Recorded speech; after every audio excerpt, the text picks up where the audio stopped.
तर नमस्कार मित्रमंडळी. आज आपला 1000 समानार्थी शब्द सिरीज याचा भाग दुसरा बघायचा आहे. आणि आपला महाराष्ट्रामध्ये कोणती पण एक्झाम असो, सरळ सेवा, पोलीस भरती, तलाठी, वनरक्षक ह्या आणखी कोणत्या इतर परीक्षा, याच्यामध्ये आपल्याला समानार्थी शब्द विचारले जातात म्हणजे जातच. आणि आपल्या या आजच्या व्हिडिओमधून आपण बघूया की आपल्याला कशा प्रकारचे शब्द आपल्या एक्झाममध्ये विचारले जातात. आणि याच्याद्वारे आपले पेपरमध्ये जे 3 मार्क मिळतात ते पक्के म्हणजे पक्के. आणि तुम्ही फक्त व्हिडिओ बघा, तुम्हाला हे शब्द माहीत करून देण्याची जिम्मेदारी माझी. तर आपण सुरू करूया. आजचा आपला पहिला शब्द अमृत. आणि अमृतचे समानार्थी शब्द आहे पियुष, सुधा, संजीवनी. आता आपण हे माहीत कसे करणार? तर समजा एखादी व्यक्ती मरण पावला, त्याला जिवंत करण्यासाठी आपण त्याला काय पाजू? अमृत पाजू. अमृत पिल्यानंतर तो काय होणार? अमृत पिल्यानंतर तर हे इथे बघा, पियुषमध्ये पियू आहे, तर हा अमृत पिऊन काय होणार? जिवंत होणार. संजीवनीमध्ये जे जीवन आलं आहे त्याच्या हा आपण रिलेटेड करू.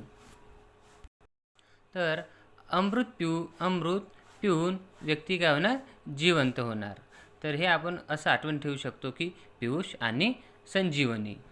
त्याच्यानंतर आहे सुधा. तर तो जेव्हा व्यक्ती जिवंत होणार तर त्याच्या जीवनामध्ये सुधार येणार आणि त्याला नवीन जीवन मिळणार. अशा प्रकारे आपण हे माहीत करू ठेवू शकतो. पियुष, सुधा आणि संजीवनी. तर मग आता आपण आपला आजचा दुसरा शब्द बघूया.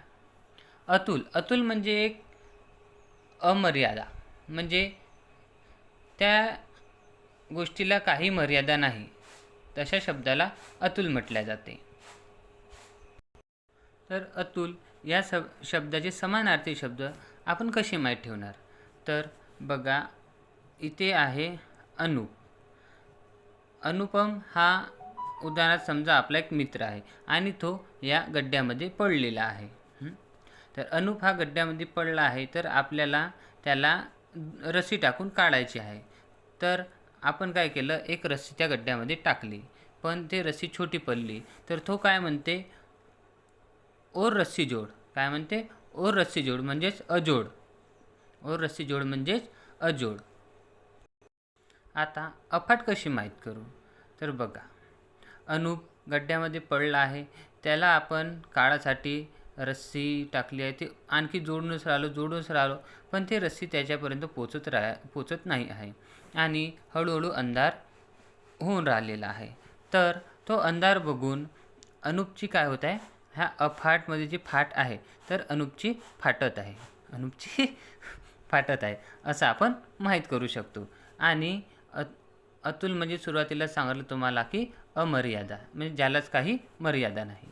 तर अतुलचे समानार्थी शब्द झाले अजोड, अनुप, अफाट आणि अमर्याद. आता आपण त्याच्यानंतर बघूया अधम. आता अधम हा आपण कसा आठवणीत ठेवणार आहे?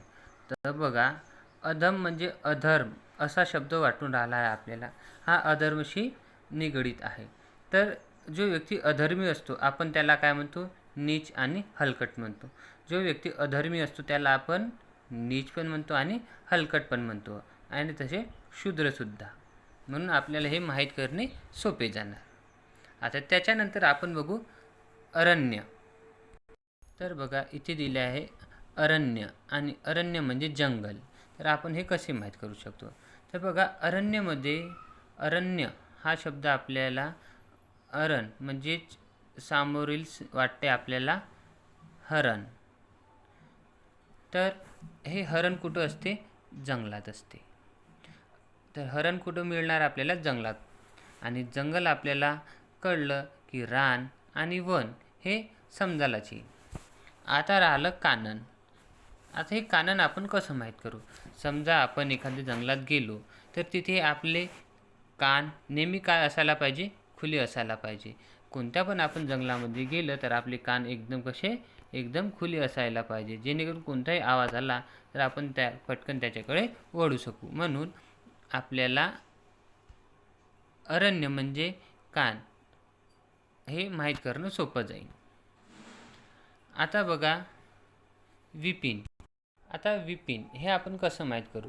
तर बघा विपिन विपिनच्या आधी व आणि शेवटी न आलेला आहे. हे दोन्ही शब्द जोडले तर वन बनतो. अशा प्रकारे आपण हे माहीत करू शकतो. तर अरण्य म्हणजे अरण्य हे हरणसारखं वाटते आणि हरण हे मिळते आपल्याला जंगलात. आणि जंगल म्हणजे रान, वन हे माहीतच आहे. आणि आपण एखाद्या वनात गेलो तर आपले कान नेहमी खुले असायला पाहिजे. आणि राहिला आता विपिन, तर विपिनच्या सुरुवातीला व आणि शेवटला न येते, हे मिळून वन बनते. अशा प्रकारे आपण अरण्य या शब्दाचे समानार्थी शब्द माहीत ठेवू शकतो. आता बघूया आपण अचल. तर याचे समानार्थी शब्द आहे शांत, स्थिर, पर्वत आणि नग. तर बघा अचलचे समानार्थी शब्द शांत पण होतो आणि पर्वतसुद्धा होतो. पण आपल्याला हे माहीत ठेवायचे आहे, तर आपण ते कोणत्या पद्धतीने माहीत ठेवू शकतो? तर याच्यासाठी आपण हे जे नाव दिलं आहे अचल, याला आपण एक आचल नावाच्या मुलीशी रिलेट करू शकतो. आणि मग त्याच्यानंतर राहिलं नग. तर हे नग म्हणजे अचल हे आपण कसं माहीत ठेवणार? तर आचल हिला एक नाग दिसला, आचलला काय दिसला? नाग दिसला.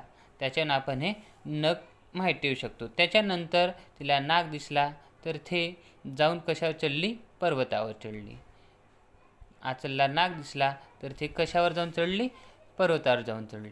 आणि तिथे जाऊन ते शांतपणे बसली. काय झाले ते? तिथे जाऊन शांतपणे बसली. त्याच्यानंतर साप तिच्याकडे म्हणजे हा नाग जो आहे तो तिच्याकडे एकटक बघत होता, म्हणून ती काय झाली? तिथे एकदम स्थिर झाली. ना इकडे हालायची ना तिकडे हालायची. ते तिथे काय झाली? एकदम जाऊन स्थिर बसली. अशा प्रकारे आपण हे आठवून ठेवू शकतो. तर बघा अचल म्हणजेच आचल हे एक मुलगी आहे. तिला नाग दिसला तर ती पर्वतावर जाऊन बसली. पर्वतावर एकदम जाऊन ती शांत झाली. त्याच्यानंतर हा नाग तिच्याकडे एकटक बघत होता, म्हणून ती एकदम तिथे स्थिर राहिली. तर अशा प्रकारे आपण अचल या नावाचे समानार्थी शब्द बघितले आहे. आता त्याच्यानंतर बघूया आपण अतिथी. अतिथी म्हणजे पाहुणा हे तर आपल्याला माहीतच आहे. अतिथी म्हणजे पाहुणा हे माहीतच आहे. तर समजा एखादी अतिथी आपल्या घरी आला तर आपण अंगणातच काय करू? त्याचे तुपाने पाय धुवू. अंगणातच काय करू? तुपाने पाय धुवू. तर अशा प्रकारे आपण अंगतूक हे शब्द माहीत ठेवू शकतो. तर अतिथी आपल्या घरी आला तर आपण अंगणातच त्याची काय करू? तुपाने पाय धुवू. तर अंगतूक हे माहीत ठेवल्या जाईल. त्याच्यानंतर बघूया अपराध. अपराध म्हणजे गुन्हा, दोष आणि कस्तूर. कस्तूर बघा हे कसूर सारखंच वाटते, म्हणून आपल्याला हे आठवणी ठेवण्यास सोपे जाईल. म्हणून अपराध म्हणजे गुन्हा, दोष हे तर सर्वांनाच माहीत असते, पण कस्तूर हा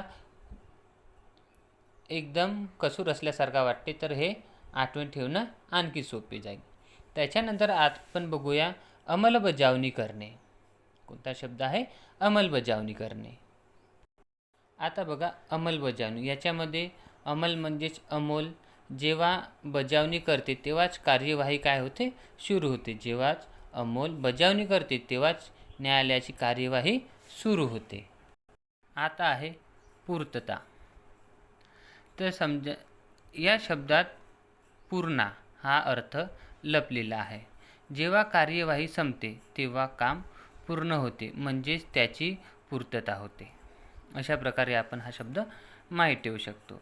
आता त्याच्यानंतर आहे अहंकार. आता बघा जो एखादी अहंकारी व्यक्ती आहे तो नेहमी कसा असतो? गर्वानी असतो आणि त्याची मान हमेशा ताठ असते आणि तो कसा असतो? मगरुरीने राहत असतो. अशा प्रकारे आपण हे माहीत करू शकतो. म्हणजे अहंकारी व्यक्ती हमेशा गर्विष्ठ राहते, त्याची मान ताठ राहते आणि तो मगरुरीमध्ये असते. अशा प्रकारे आपण हे अहंकारा शब्द हे समानार्थी शब्द माहीत करू शकतो. आता बघा अभ्यास. अभ्यास म्हणजेच सराव आणि परिपाठ. हे शब्द तर आपल्याला माहीत करणं सोपं जाते, पण व्यासंग हे शब्द आपण कसं माहीत ठेवायचं? तर इथे बघा व्यासंगामध्ये आला आहे संघ.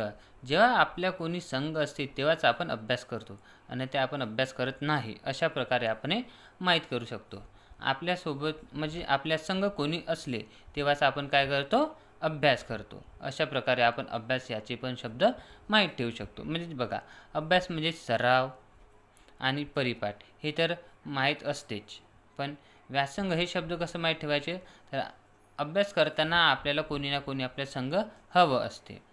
तर बघा, हा व्हिडिओ आपण पुन्हा काही वेळेनी डबल एक स्पीड करून एकदा आणखी बघून घ्या, जेणेकरून आपल्या शब्दाचं आणखीन एकदा रिव्हिजन होणार आणि तुम्हाला हे शब्द नेहमीकरिता लक्षात राहणार आहे.